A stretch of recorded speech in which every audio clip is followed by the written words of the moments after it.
This lesson is part of 5th grade Social Studies Unit 3, Colonization and Settlement. In this lesson, we will be learning about Plymouth Colony.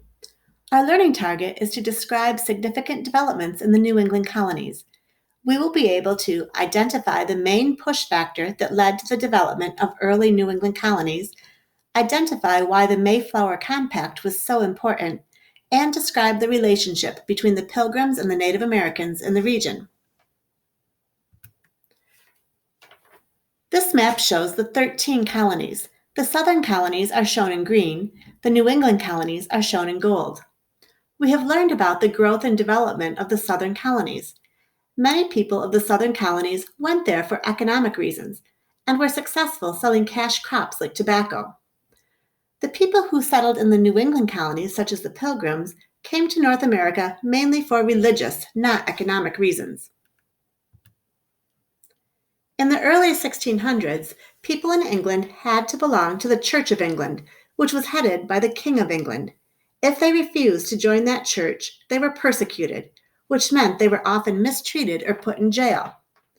One group of people who did not want to attend the Church of England decided to separate from the church. They became known as separatists.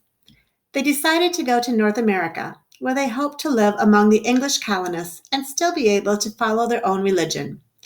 In time, these people became known as pilgrims, because a pilgrim is a person who makes a journey for religious reasons. The ship that brought the Pilgrims to North America was the Mayflower. Religion was both a push factor and a pull factor for the Pilgrims. They wanted to leave England because of religious persecution, and they wanted to go to America for their hope of religious freedom.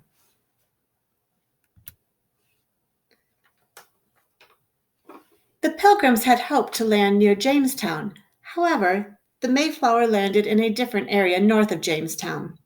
The Pilgrims decided to stay in the area instead of trying to get to Jamestown. However, they were in an area with no government. While still on the ship, they decided to write an agreement that would create a government for them and keep order. This type of agreement is called a compact and was named the Mayflower Compact. The Mayflower Compact was very important. At that time, kings and queens ruled. The Mayflower Compact was the first example of self-rule in the English colonies. They wanted a place with a safe harbor, fresh water, and good soil.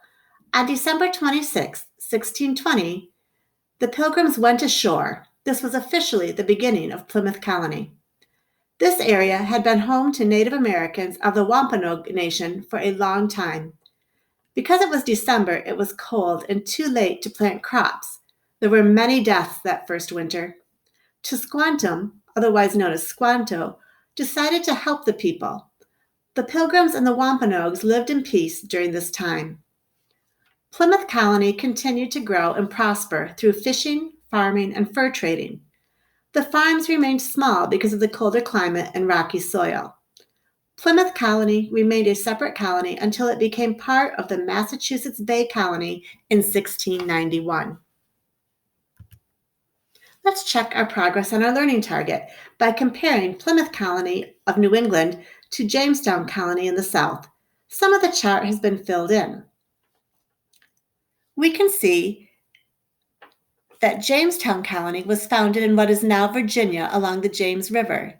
Do you remember where Plymouth Colony was founded? Plymouth Colony was founded in what is now Massachusetts along the bay. We can see that the reason that Jamestown Colony was founded were economic reasons. People wanted to make money. Why was Plymouth Colony founded?